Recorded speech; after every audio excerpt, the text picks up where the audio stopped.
see the juniper being distilled and take that experience home. There's nothing like it. So please take in every of this experience. The reason we have Seed to Still and the reason we have everything we do at this company is because of one man. Who that man is?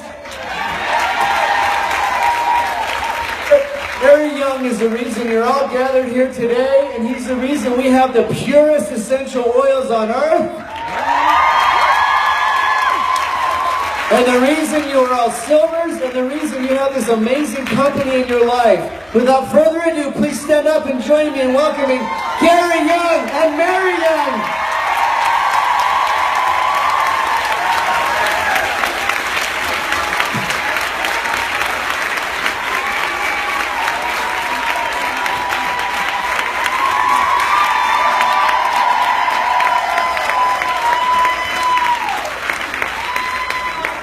Thank you all so much.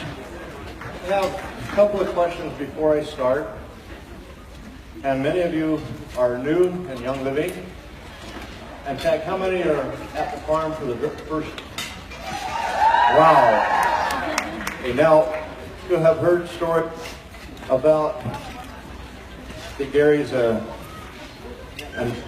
officially knighted knight and the undefeated jouster in the world today. So my question to all of you, how many of you would like to see me joust today on a horse somebody?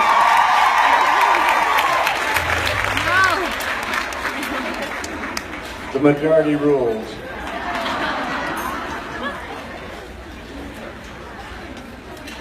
How many would not want to see me joust? All four of them. Well, he is just recovering from heck flawless.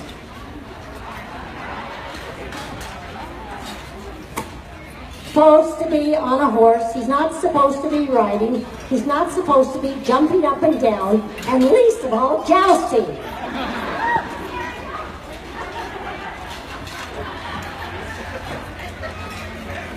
We're going to try and keep him off the horse. I may not succeed, but if we keep him off, you have to know why. We need him around for a long time. Yeah!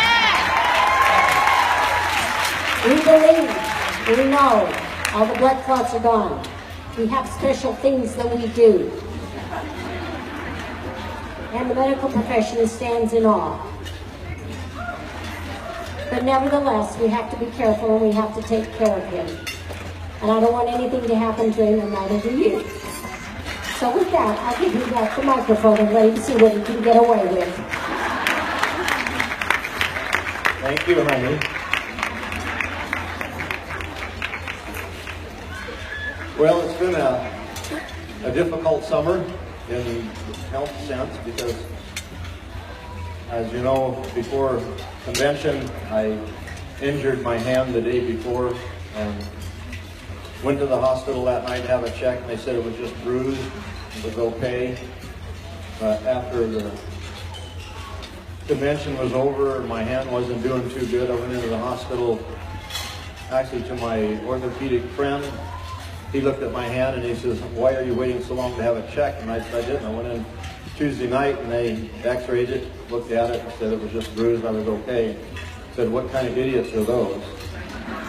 Anyway, to make a long story short, it was 3.5 hours of surgery putting my hand back together. The ligament off the thumb had pulled a chunk of bone away, tore the tendon from my index finger and ruptured the muscle, and so it took them a while to put it back together. But that wasn't the worst part. The worst part came afterwards. They put a PICC line in because they wanted me to have antibiotics because of extensive surgery. I went home and gave myself some other things.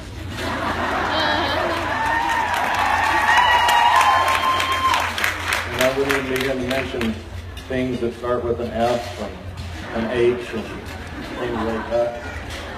But anyway, the PICC line was bothering me. I went back in 7 days, asked them to pull it back. They pulled it back 1 centimeter. I said, "It's not enough, you got to pull it back more." They wouldn't do it. The next day I was in the hospital with both lungs over 30% full of blood clots, and caused arrhythmia in my heart. Blood clots broke loose, went through the heart, tore a hole in it. So right now I've got what's called PVCs and PFO. I have 4 extra heartbeats and I flatline for 2.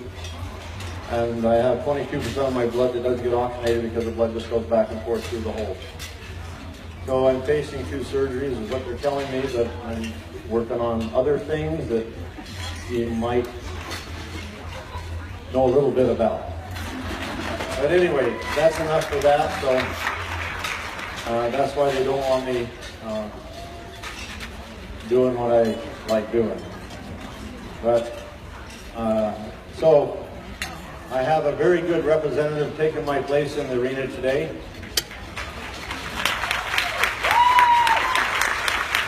And he got his first straights yesterday in practice. And I said, that's part of it. I said, now you're getting initiated. That's my son, Jacob.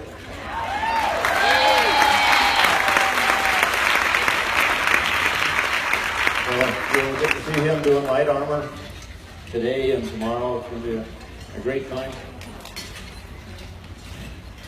I told him yesterday after practicing with him, I said, son, in 2 years you're going to be ready to take my heavy armor.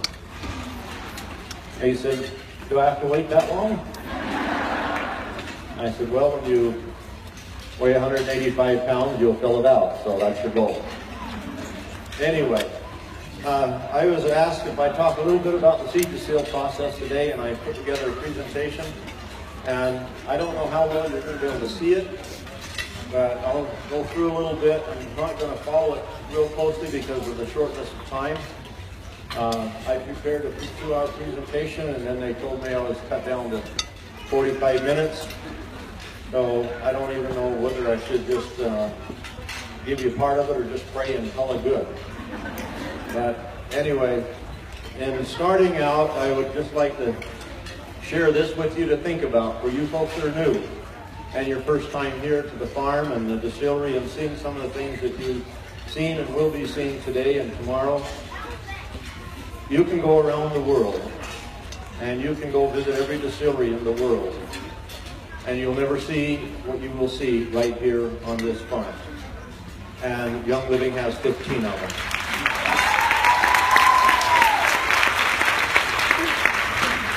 The folks, if you went on a tour for some of the other companies, what they do is they take you and put you on a yacht, go cruising and joyride in the streets and things that other companies do because they have nothing real to show you.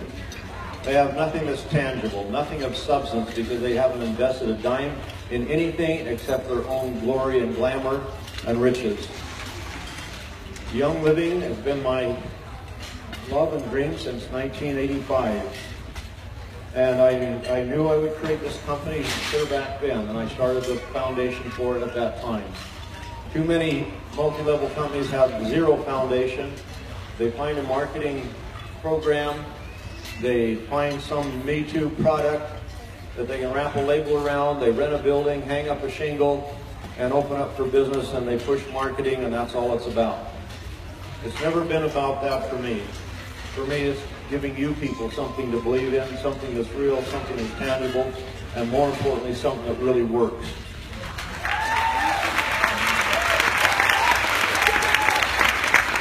In my travels and my process of learning and getting educated, because did I or was I born knowing how to distill oils? Absolutely not.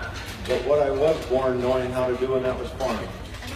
And I grew up on a small, we called it a ranch in central Idaho. We raised grain and different hay crops for our horses and our cows and sheep. But I learned the soil from my dad. I learned how to plant. I learned how to cultivate. I learned how to harvest.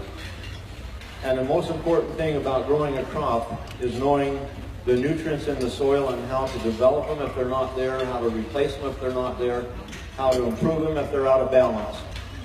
And I've spent my life doing that, and because I've never found a perfect patch of soil on the planet yet. Because every aromatic plant requires different values and different volumes of different nutrients, from sulfur, potassium, phosphate, nitrogen, boron, copper, all the nutrients that are in the soil, each aromatic plant requires different volume and values of those nutrients. And so a big part of my process for the last 30 years has been studying the plant's needs and understanding what it needs and then building that in the soil. And it takes a lot of time. St. Mary's, when I bought that farm in 92, May of 92, the pH was 4.5. You cannot grow an aromatic plant in soil at 4.5. You can't even grow a good plant except for plant grass in that kind of soil. So that was my first real education, because up to then I'd only worked in France on the farms there, worked with the people that were teaching me, and that was a big learning curve. So what did I do? I spent a lot of time looking for people who are working in organic soil management. And I went to them and I learned from them and I brought them to the farm. And I had them help me analyze the soil and teach me what was needed.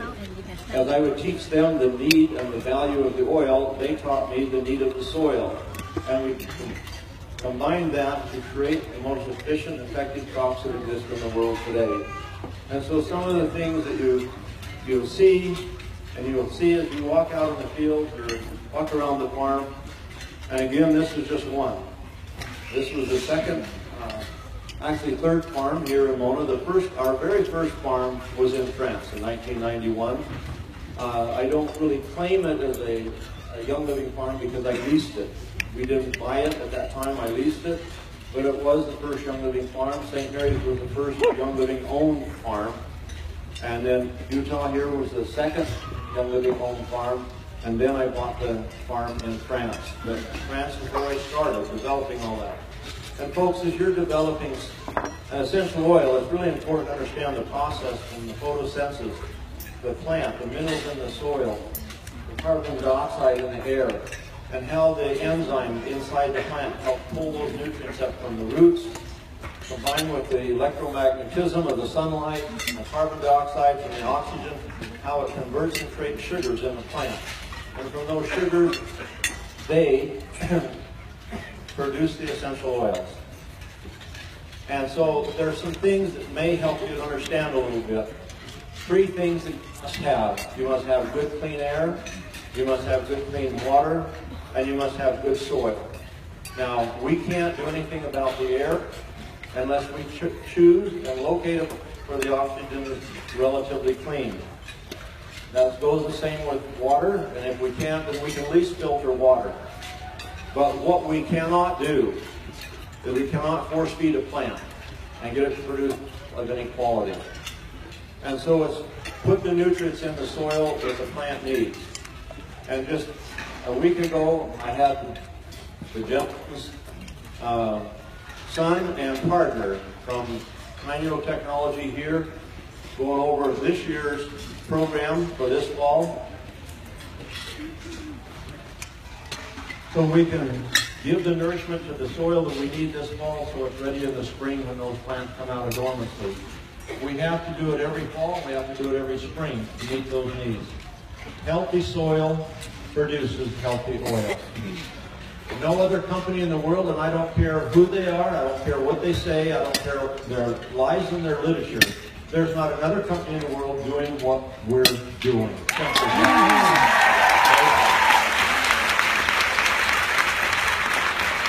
And I'll tell you, there's not another company in the world that will tell you where you can put your oils. And I won't tell you either, but I can show you. Okay? And why am I comfortable doing that? And I do it almost every single day, at least 5 times a week, because of the situation I'm dealing with. Because I know the purity of what I have. Because I grow it, I distill it, I analyze it, I bottle it. We don't buy it from somebody else that's already messed with it. Okay? As I say, people will say what they want in marketing. They will slander. They've been slandering me since I started walking. So I'm used to it. Well, why do they slander somebody? Because they know they can't even get in the race. Right? They can't get in the race. They can't compete.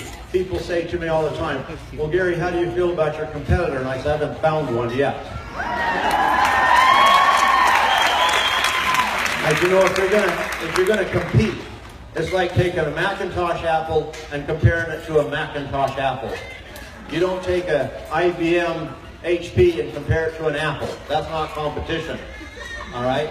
Nobody does what we do, and I can tell you this, nobody will, because no one is willing to pay the price of 60 years of learning to be able to do it.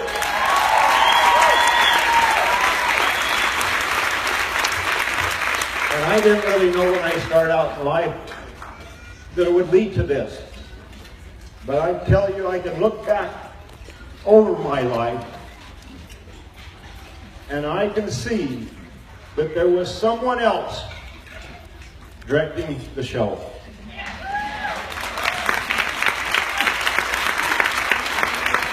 I was just as some people called me a hick from the sticks of central Idaho. And I left high school without an education. And it was a tough road to hoe to go back to school at the age of 27 and start over. And have to do some high school classes to even qualify to get into junior college. But folks, every piece of my life has been directed to create and bring to you what you have today. And there's no question in my mind. I farmed with horses. I grew up farming with horses with my dad. What do we do today? We log with horses. I cut my einkorn up at the ranch with horses 2 weeks ago. You know, nobody does that. We're smarter than that. Okay? I can will, I can build, I can take a piece of equipment apart and put it back together blindfold if it was built before 1985. When they came out with all the computer stuff on it, they lost me in the race. But I can program a computer too if they give me a big enough hand. And I'll tell you this, there isn't one job in Young Living that I have not done. I've done accounting. I have not filed income tax returns, however, but I did my own bookkeeping in the early days. I even calculated all the commission checks by hand with a calculator with all the orders spread across the floor in genealogical order to calculate the commission by hand because I didn't have a computer and I was never wrong. Okay? I have packaged, I have shipped, I have poured bottles full of product, I have put capsules and tablets, I have hand capsuled your multi-green. I hand capsuled your Comfort Tone, your Thyroman back in the early days, and every one of those formulas I made. And every one of those formulas I put oils in, and to this day, no one has been able to duplicate what I do putting oils into herbal powders. So yes, you folks have something that's pretty spectacular, and I don't say that because I'm bragging, I say it because I'm proud of each of you. And why do I say that? Is because if it weren't for you, I wouldn't be doing it. I'd be spending more time in the mountains on my horse. And that's, well, I just caught myself on that. I almost said that was my greatest love, but I got to back up and put Mary in there.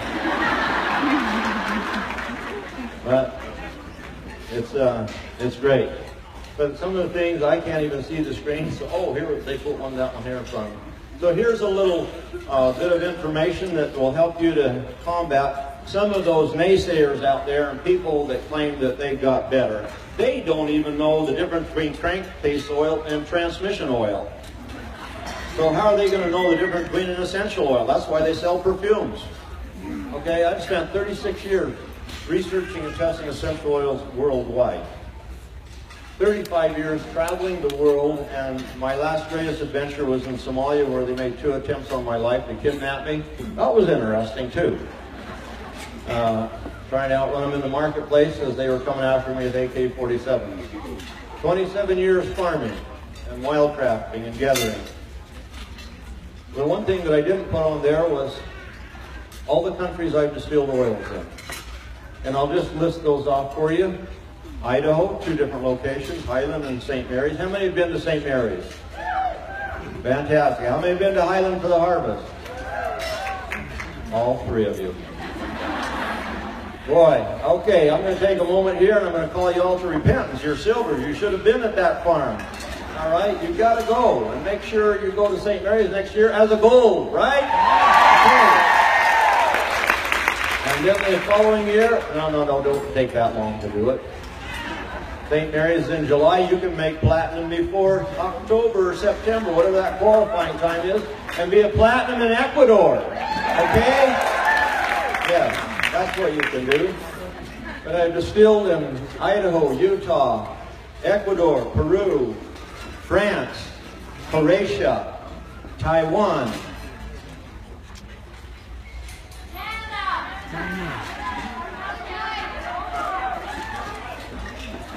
Somalia, and the latest one, Nepal. I took a distillery there in February and distilled wintergreen and cinnamon and Magnolia, a cousin to Magnolia. Nepal is rich with aromatic plants, and I'll be going back there again soon. And I'm hoping that there's a bunch of you that will be willing and want to go as we go back to work on our project there, building houses. Now the rains are starting to settle down. But it's been a big project. So 26 years distilling plants for essential oils all over the world. I've distilled oils in more countries, more continents than every distillator combined. So I have more knowledge and more experience. And why is that important? Because I have discovered that there's different values, like growing peppermint in St. Mary's and growing peppermint here in Utah. We have to distill it and harvest it at different times. Why? Because in St. Mary's, we're north of the 45th parallel at 3,500 feet. Here in Utah, we're south of the 45th parallel at 5,000 feet and less humidity. So the plants have to be treated as they're individually structured and prepared for that outcome. You cannot just say, oh, we're going to harvest peppermint in August and distill it the next day around the world. It will not work. So I've divided the world up in different quadrants as I've learned. I've distilled in Madagascar, vetiver. I went there to teach the people how to distill vetiver and how to plant, because we distill it in Ecuador. We grow it in Ecuador. So I've gone all over. I've been in West Cape, Africa for the same reason. So many places, studying, looking, doing research. This is my first distillery in 1989. 2 pressure cookers welded together. And the top one, I drilled holes in the bottom of it so I could fill it with water. And then the steam would come back up through the holes to distill the plant material in the top chamber. I was so proud of that little distillery. And I produced 3 milliliters of my first lavender grown in the United States in 1991, and it was like I conquered the world. And I'll tell you, to this day, when I'm in one of my distilleries, it doesn't matter where, and I'm distilling, and our biggest chambers that we have now are 22,000 liters versus this little cooker that held 12. I still get the same feeling. Now, some people might think there's something a little twisted with me. But after nearly 30 years of distilling, I still feel that passion. And why? Why? Because I know, just like over there right now, as they're distilling juniper, that oil is going around the world, and there are tens, hundreds of thousands of you distributors out there, and family members and friends that are getting benefit from those drops of oil in so many ways. Every oil we produce is changing people's lives, empowering their lives, improving their lives, giving them life, and even giving people back the passion that they've lost because they lost their purpose. And I would be willing to bet there's folks sitting in this audience here today that before you met Young Living, you questioned what your purpose was in life. True or false? And now you found a new path, and you found new excitement, you found new passion. And you know what? I don't care what anybody says, because I've been in that arena for 30 years. There's no greater feeling, there's no greater sensation, there's no greater sense of gratitude and appreciation for God and what you have when you know, in a tiny way, just a tiny, small way, you contributed to improving somebody's life because you shared an oil with them. True or false? Yes. There's not enough money in Fort Knox, even if it was real money, to create that feeling of knowing you changed somebody's life and gave them back their life. And I listen to it every week and sometimes daily if I'm in the environment where there are distributors and people, because of the appreciation of what we have. This is my third distillery. It's probably one of the most famous because it's the only one that made Hollywood. And when I was on the movie set with Steven Seagal when he did The Patriot, and if you watch that movie, you'll see me there. I wrote 17 pages of script for that film. I was on the set for 2 weeks tutoring him through his lines as he talked about the oils, and you'll see the distillery set in front of his doctor's office in his yard, and then you'll see the Young Living oil sitting on his desk as he was administering to his patients. So that's why I say it's the most famous one. But here's some of the things that I mentioned briefly. It's proper cultivation. It's understanding the nutrients in the soil. It's crop rotation. Do you plant a crop and leave it there for the next 50 years? Absolutely not. Some of you might have been here 3 years ago and saw the lavender growing right across from the visitor center. You come back today and it's gone. And you go, what happened to the beautiful lavender? It's called crop rotation. Because I won't burn the soil out. So what we do in that case, we took the lavender out after 12 years, and then I put in triticale. And why do I put in triticale? Because triticale is a hybrid plant that produces an enzyme that attacks weeds. And so we use it partly for weed control, but primarily for the green manure that we plow under the ground after it grows up and just starts to go to head. And it's really thick and rich in nitrogen. Triticale is very high in nitrogen. All aromatic plants need nitrogen. And so we plow it under the ground to give it that nitrogen, create more humus in the soil. It just really works. And then, the second year, we put in clover and alfalfa. Why clover and alfalfa? One is we can harvest that, we can feed it to our stock here on the farm. But two, the same thing. We grow that up, we take off 3 crops, and then when the 4th crop comes back and gets up just before it's ready to go to flower, we plow it back in the ground. Because alfalfa has roots that goes down in the ground 20 feet or more. And they pull up the trace minerals from deep in the soil, and that's in the stalk of that plant. And so when we plow it back into the ground, those trace minerals that are 20 to 25 feet deep now are in the top 8 inches of soil. And this feeds our aromatic plants that we're growing, whether it's the hyssop or lavender or chamomile, fairy sage. So we rotate our crops out. And because of the growth and the demand now, we're doing it every 10 years instead of every 12 years. Because aromatic plants pull a lot of nitrogen out. So we use fish fertilizers and minerals in that to put back in the soil to feed that soil, to build it so the plants are not deficient in the needs that they have. So that's why we talk about soil building. Creating spiritual awareness and emotional stability is a really important part of it. Our workers in the field, if they don't love what they're doing, they don't have a job. I won't have angry workers in the field.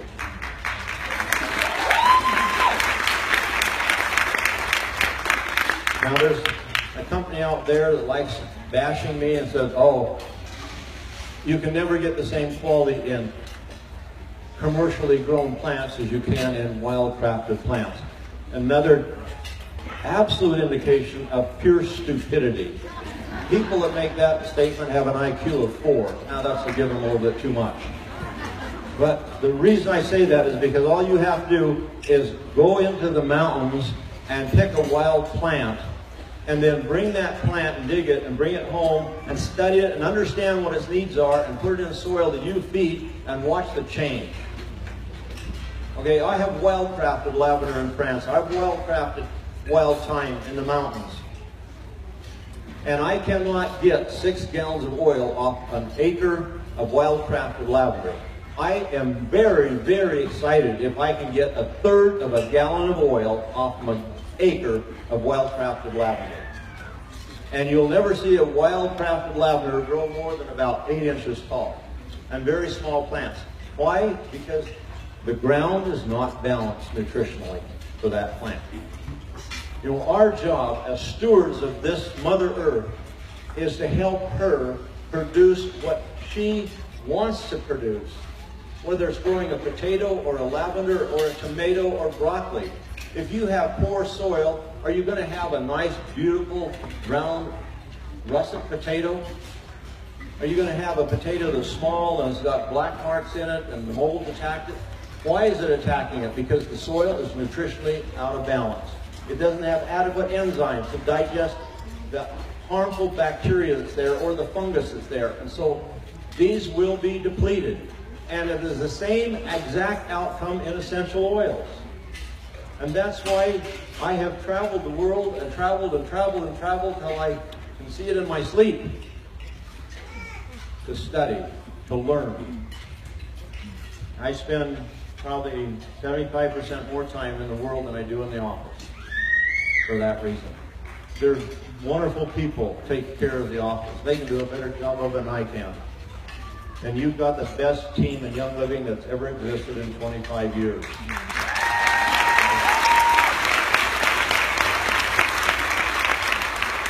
But what I can't take my office people do is to put them in the field and do what I do. Because I got a few years jump start on it. And so that's my real job, is doing that. So these are all things that are important. Selecting seeds. Well, we don't just select the seeds. What does Young Living do? They grow their own seeds. You know, we gather our Dorado Azul, our clary sage, our hyssop, it doesn't matter what it is, our lavender seed. We grow our own seeds. So again, we know what we're planting. We know what we're harvesting. We know what we're distilling. You know, I look at some situations and I think maybe these other companies are smarter because they got yachts and they got summer homes and winter homes and they're driving Mercedes and fancy cars and going all these places, and Gary's got his hands in the dirt. And I think, boy,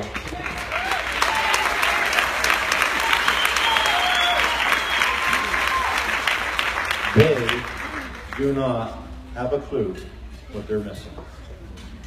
Because you see, folks, there's three things, in my opinion, that it takes to make balance in life. And that's Mother Earth, the plants, and a good horse. Now, some of you might be a cat or a dog or a parrot, and that's okay as long as it's an animal. But those three things, an animal, the earth, and plants, is what it takes in your life to create balance. And so, if you're not growing a garden, you're not growing a couple of lavender in your backyard, maybe because you're in an apartment, then find a neighbor that's close by and plow his backyard up and plant it for him. Now, this is part of the start. Years ago, up in St. Mary's, and you look at that picture of me standing there by the clary sage, and I haven't aged a bit. That's all because of oil. Oh, and incidentally, the one on, I think it's to the right there, that's cutting peppermint by hand with a hand-pushed sickle mower. Well, I didn't have the money to buy fancy equipment, so I did what I could do with what I had. Now, this was where I first started growing in 1989 in Spokane, Washington. These are distributors that came down from Edmonton to help with the first distillation. That drawing I made in 1992 while I was sitting on the airplane going to London. Actually, the bottom picture is the second distillery that I made. I welded 4 pressure cookers together so I could get more plant volume. It was all part of it. Growing healthy plants starts with understanding the soil and the chemistry and nutritional needs of that plant. Insufficient soil nutrients will result in poor essential oil quality. And how do I know that? Because you know what? I went and studied oil chemistry in Cairo, Egypt. I studied in Lyon, France with Dr. Casablanca, and still do. I went to Anadolu University in Eskişehir, Turkey, and did 121 class hours in GC mass spectrometry. So I could analyze my own oils. I didn't have to have somebody tell me what I had. I didn't want to turn around, stand on this stage, and tell you there was 42% linalool in lavender unless I'd analyzed it and knew it was there. And so I've spent 24 years studying chemistry of the plants to know the way we can do what we do. Geographical location, soil types, climate, elevation, humidity, temperature, sunlight, frost-free days, rainfall, all the elements that determined the outcome of the plant in producing oil. This is a research project I did for 6 years in St. Mary's when I first started. I was looking at how I could build deficient soil. And you see on the untreated there, this was just clary sage planted in the mother soil from the farm there in St. Mary's. And on the right, the same clary sage planted the same day in Mother Earth soil that I treated with what I called at that time biogenesis. And we simply took fish oils and minerals and compost, and we composted the material down, straws and manure and various things that we mixed in the compost pile, and then bled off the liquid from it and mixed that in together and started feeding the plants. And this was my first research project in 1992. That's where it started. Why? Because I wanted to know if my theory was right. Because I spent a lot of time in the early days wildcrafting, and I saw these puny little plants. We'd spend an entire day on the mountain, Mr. View and I, cutting wild lavender. And then we'd go up and we'd cut wild thyme to fill a 1,500 liter extraction chamber to get 6 or 8 ounces of oil. And I looked at that and I thought, there's no way I can supply my people as this company grows by wildcrafting. And then when I'd analyze the soil or the oils from those plants, there were nutrients that were, instead of the wild lavender being at 42% linalool acetate, it would be like 21. So I learned by doing. And so I started working to see, can I change the soil, or do I got to find perfect soil? There's no such thing as perfect soil. There's always nutrients missing in different locations, okay? Ecuador, the most virgin soil because it was a jungle. It had never been cleared, it had never been turned, never been disturbed since the beginning of time. And yet I had to put nutrients in that soil because there were elements missing that were needed. And we do twice, 3 times a year. So then I started broadcasting frequencies to see if it would make a difference to the plants. It was stunning to see the difference. That adding frequency to the nutrients stimulated the growth of the plants. And then I sat back after 4 years looking at this and I said, can I effectively create this frequency and broadcast it across the 2,000 acre field? And the answer is no. I knew that wouldn't be practical. So then my next step was, can I inject the frequency into my liquid? We went on the field, and the answer was yes. 2 years later, discovered how to inject the frequency. And so when we're fertilizing and we're foliage feeding through our irrigation system, not only they get the nutrients, but they're getting the frequency that goes with it and their needs. So after 6 years, almost 7 years, this was the outcome of my research. And when I got to sample E, I found what I wanted, and I proved my own theory. I could develop a plant that was stronger, a plant that was healthier. I could get deeper root growth. I could get more canopy foliage by balancing the nutrients and the frequencies in the soil for the plant's needs. This is not GMO farming. This is not hybridizing a plant. This is simply feeding the soil what the plant needs to grow. That's all. And this is why I say, and will continue to say, we have no competition. It doesn't exist. Nobody will do this. Because if they're going to, they got to get behind me 65 years and start. And it ain't going to happen in our lifetime. So when I started St. Mary's Farm, breaking the soil, that soil has never been plowed in over 40 years. I had to inject liquid enzymes into the soil to break it down because it was so hard.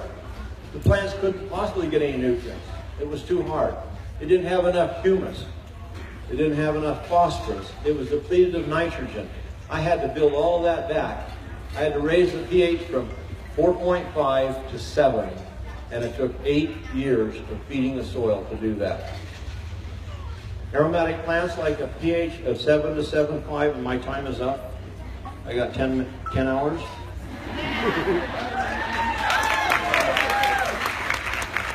So these are our compost piles, where we mix all the spent material from the distillery and the waste from the animal park, and clippings and weeds that we take off the fields. All goes into the compost pile. Then we inject enzymes into the compost, so it'll start digesting it. We cover it so it'll ferment. And this is really a key to it, is covering it so you get that fermentation, because it increases the microbial activity of that material. And then the liquid drains off and goes into a large holding tank. I didn't have a picture there, but it goes into a big holding tank underground. And then we have in Ecuador, we have our worm houses. And the only challenge we had there was getting the worms migrated from California. And there's the holding tank from all the liquid coming from the worm houses. So we take our liquid from the compost and from the worm houses, we mix it together, and that goes through our irrigation system out on the fields. Here's distributors helping to plant. Weed control. How do you do that?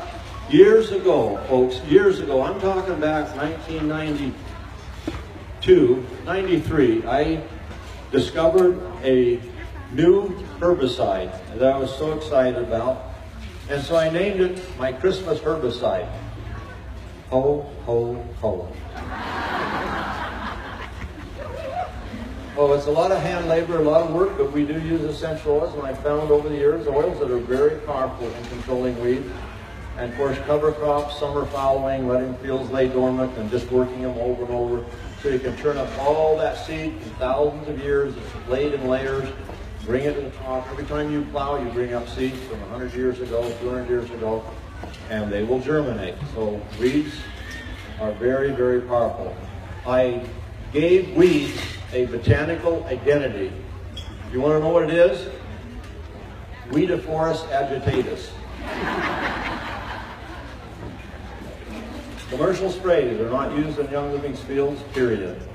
Pest control.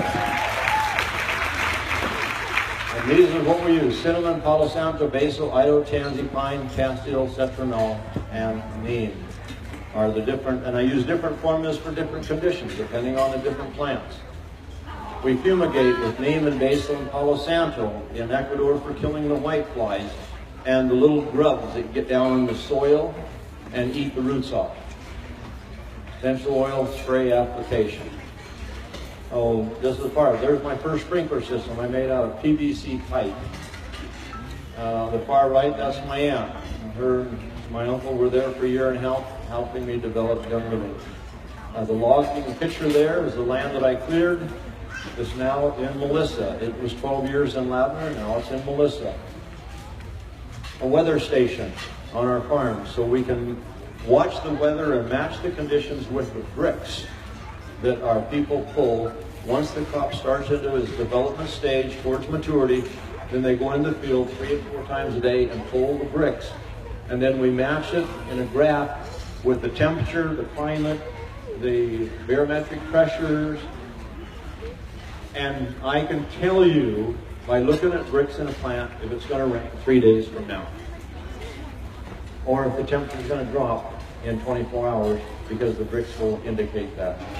So it's been quite an education. Some of the things we discovered: oregano on your left there versus oregano on the right. Your Plectranus oregano from Ecuador has 21 more compounds than Mediterranean oregano. Why? Because of the soil conditions. Here's my nursery, one of them. I hope you go through the nursery over here and see the plants. Most of them have gone to the field, but there's still some there. Determining a perfect time for harvesting the crops. This is critical, again, to producing good quality oil. Testing the sugar, which is the bricks. Watch the behavior of the plant, determine their needs in order to produce the best oil. Sample distillation to know when it's right. Tested dry plants, determine when they have the highest level for oil for distillation. Now these are some examples, just a few, that you do not distill all the plants the same. Lavender and St. Mary's, we have to shade dry it for 62 hours. We'll produce 24 bricks. However, the same lavender here in Mona, different elevation, we only lay it down for 48 hours and we get a bricks of 28.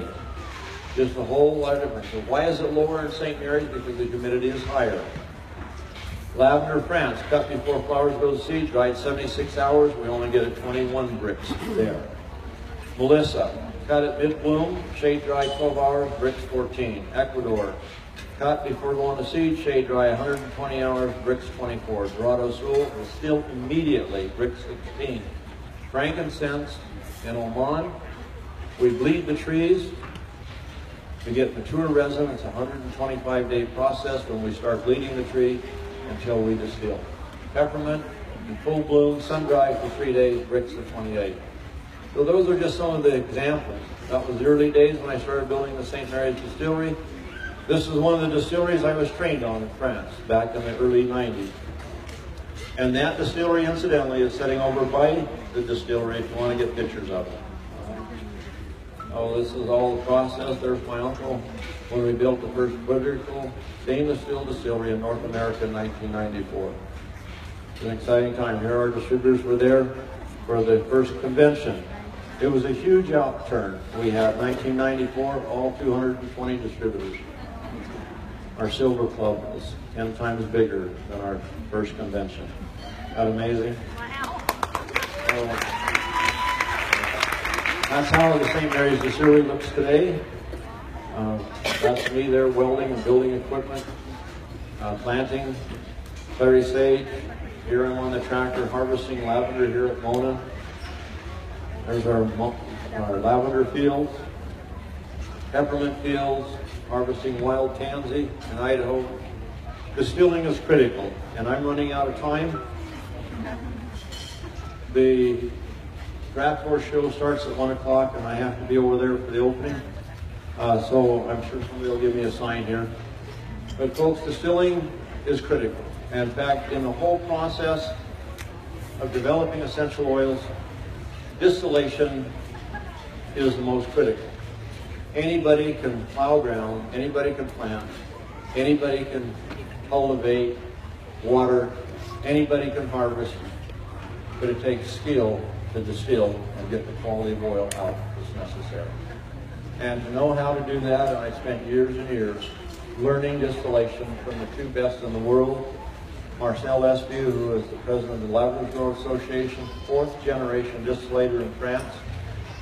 And his wife, who's still alive today, is my second mom. They took me in their home, and he taught me because he wanted his children to carry on the profession. And they had no interest. His 3 sons went off and did other things. So I become his son.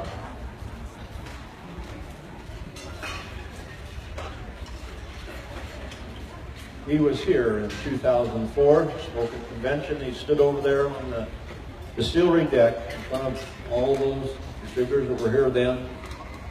And he paid me the greatest compliment I've had in my life. And he said, we'd taken him up to St. Mary's and then came here. And he told the story about how he laughed at me and made fun of me because I wanted to build a distillery and I wanted to learn distillation. And they did. They really ridiculed me. When I go over there and just volunteer and get in their way, I wanted to learn. And so he was telling the story, and he said, but now, he says, I have a different story to tell. He says, the student has become a teacher. Oh, it was great compliment and a great honor. Mr. Bew was my other teacher. Neither one of these two men, who were recognized in France as being the greatest distillators of all time, ever taught any other person. I was the only student that they both had. So I've had the best everywhere I go. It's like Dr. Casablanca, Dr. Hans Bashir, and Eskişehir, Turkey. The best people in the world that taught me and trained me in GC and mass spectrometry analysis of oils. I sought the best because I wanted to be able to duplicate and create the best. Because I believe that is our assignment from God when we come here, is to do our best.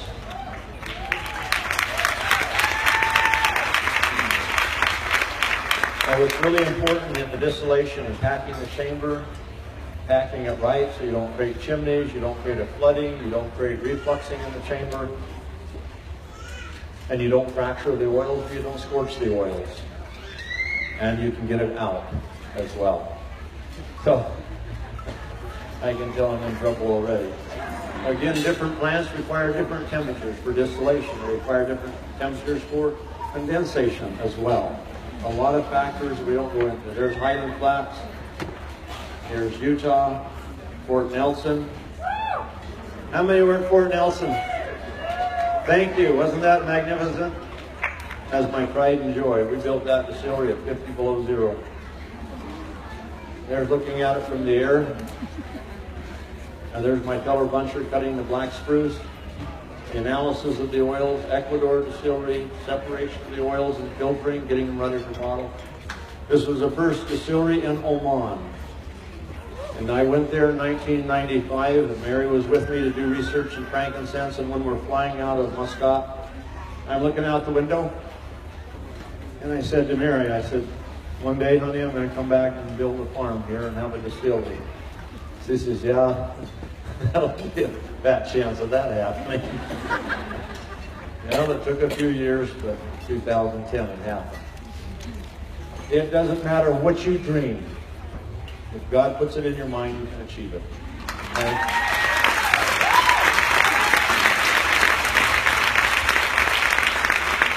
And if you don't achieve it, it's your own fault. Okay? There's nobody standing in your way except you. Because I had a lot of people get in my way and tell me I couldn't do what I do and I was crazy and I should be in the nut house. Well, I think there's some employees that still think I should be in the nut house at different times. But whatever it takes. And I'd like with that a show of hands of how many of you believe you can be a Royal Crown Diamond. Thank you. You hold that belief. You eat it, drink it, breathe it, see it, sleep it, think it, and act it, and you will be it. All right? That's all it takes. When you walk around this farm, it didn't look like this when I bought it. And everybody then, except Mary, thought I was absolutely crazy for buying this piece of land.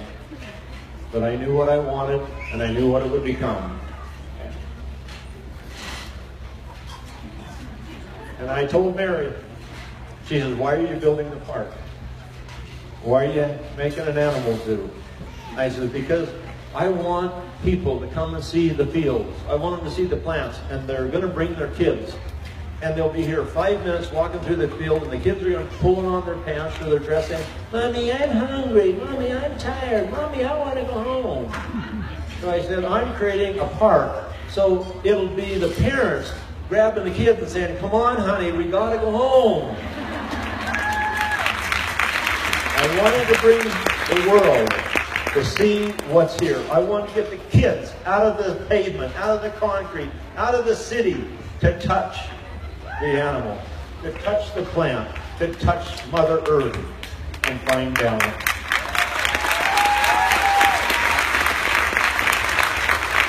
And just a real quick summary, we have 15 farms, and every single distillery that operates for Young Living that is not our own distillery is certified by my seed distill process, and they have to follow the procedures in that contract. Every single one of them. And they're monitored every year to make sure they're following the seed distill contract. Again, a standard that has been set above all standards throughout the world. That's for you. Thank you. Thank you. We'll see you over at the arena.